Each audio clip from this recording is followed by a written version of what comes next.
Hello दोस्तों, welcome back इस खूबसूरत व्यू के साथ। देखिए पीछे खूबसूरती, देखिए जहाँ तक नज़र जाएगी आपकी वहाँ तक खूबसूरती ही खूबसूरती है। कॉरपोरेट वालों को तो ये खूबसूरती कभी नसीब नहीं होगी, क्योंकि उन्होंने खुद सोच ही रखा है कि हम अपनी मार के ही रहेंगे। बिकॉज अब क्योंकि लोग इंसान खुद अपना रास्ता चुनता है। स्टार्टिंग में तो वो खुद रास्ता चुनता है, बट आगे चल के जब उसे रियलाइज़ होता है कि ये रास्ता मैंने चुना नहीं, मुझे चुनने के लिए बनाया गया है।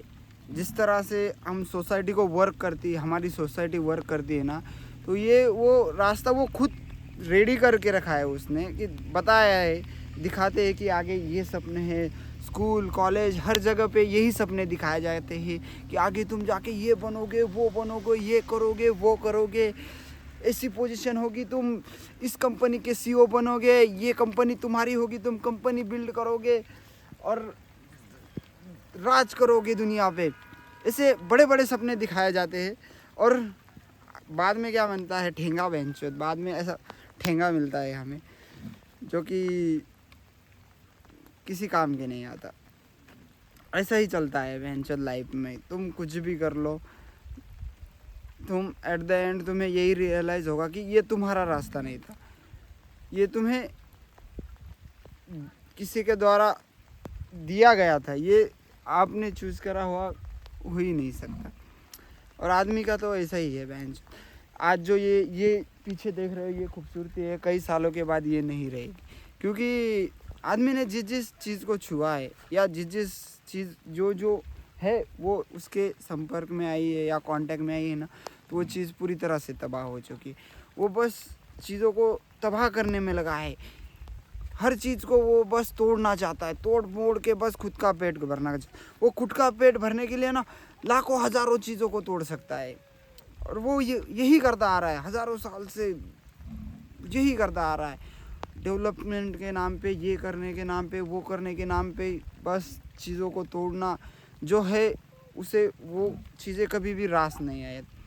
एक पीढ़ी को लगता है कि हमने इतनी तरक्की की, वो उसके ऊपर की पीढ़ी और ज़्यादा दिखाना चाहती है कि हमने ये किया, हम ये कर सकते, तुमने ये किया तो हम ये कर सकते, हमने इतना तबाह किया तो हम तुमसे ज़्यादा करके दिखाएंगे।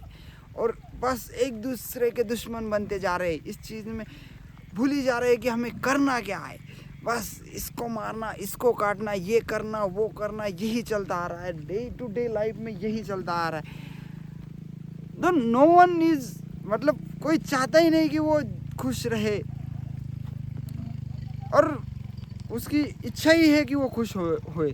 वो खुद नहीं चाहता कि वो खुश होना चाहे, बट वो चाहता है कि वो खुश होए। आप समझ रहे हो मतलब मैं क्या कहना चाहता हूँ।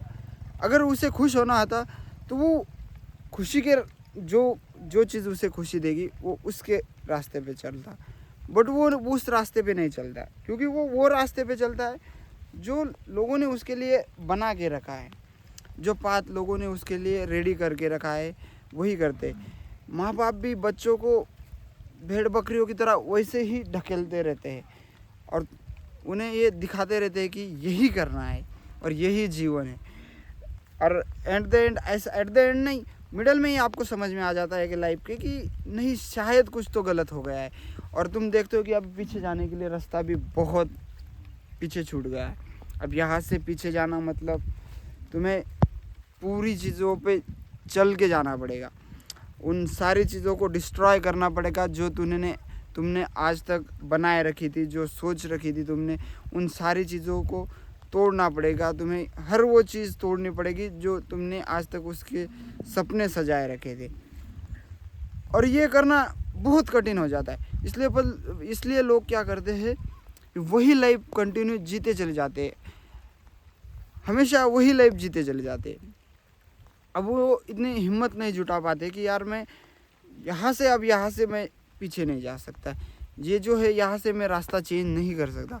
अब ये है जो मेरा ही, यही है, यही जीवन है, वही उसे मान लेता है और उसी के साथ वो हमेशा से बढ़ता चला जाता है। और इसी के चक्कर में वो अपनी पूरी लाइफ गंवा देता है, और वो दूसरों के हाथों की कठपुतली बन के रह जाता है। कोई पॉलिटिशियन हो या ये राजनीतिक धर्म वाले, ये वो रिलीजन, इनकी कठपुतली बन के ही, या बिजनेसमैन जो भी हो, इन सारी चीज़ों की बस कठपुतली बन के रह जाता है।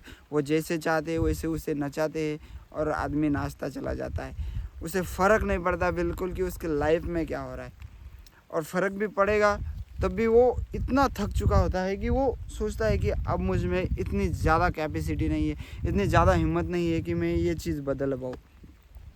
ऐसा ही हो रहा है भाई, हर किसी की लाइफ में सेम यही हो रहा है, और ऐसे ही लाइफ डिस्ट्रॉय होती जा रही है। हर किसी की लाइफ बस डिस्ट्रॉय होती जा रही है। बट इसमें प्रॉब्लम यह है कि जिन लोगों को लगता है कि हाँ इस तरह से चेंज हो सकता है, उनका तो ठीक है।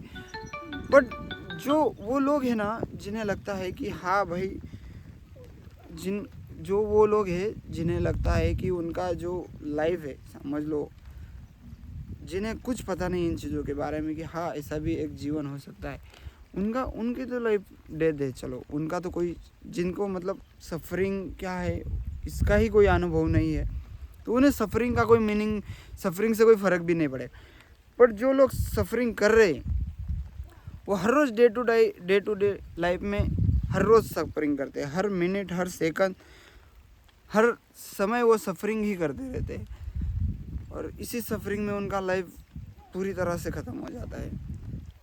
देखो, तो जितना हो सके खुद को एक्सेप्ट करो, जो है जैसी भी चीज़ें हो, भले ही तुम जिस तरह से भी हो, तुम्हें बोलना आता हो या नहीं आता हो, तुम कॉन्फिडेंटली हो नहीं हो, हर चीज़ में हो, किसी भी चीज़ को लेकर तुम इनकन्वीनियंट हो या तुम्हें लगता है ये सही है ये गलत, you just accept thing and उस फ्लो में चलते जाओ क्योंकि तुम अगर किसी के दिखाए हुए रास्ते पे चलने से अच्छा है कि तुम खुद के रास्ते पे चलो ना। फिर वो रास्ता कहीं पे भी जाए, उससे क्या फ़र्क पड़ता है, क्योंकि उन्होंने दिखाया हुआ रास्ता भी तुम्हें कहाँ लेके जाना वाला, वो भी तो एट द एंड वही लेके जाने वाला है। तो तुम अपने खुद के रास्ते पे चलो, भले ही पता ना हो, एक कदम चलोगे तो आगे का रास्ता तुम्हें नज़र आएगा। एक थोड़ा करके ऐसे तुम अगर आगे बढ़ोगे ना, तो लगेगा कि हाँ अभी मैं कुछ तो हूँ। उसी चीज़ की तुम्हें खुशी भी महसूस होने लगेगी। तो जितना जल्दी हो सके इन चीज़ों को समझना बहुत ज़रूरी है। अगर नहीं समझोगे तो तुम्हें रियलाइज़ होगा कि तुमने बहुत कुछ ज़्यादा खो दिया है। आज के लिए बस इतना ही। चलो मिलते हैं अगले वीडियो में। Bye bye, take care.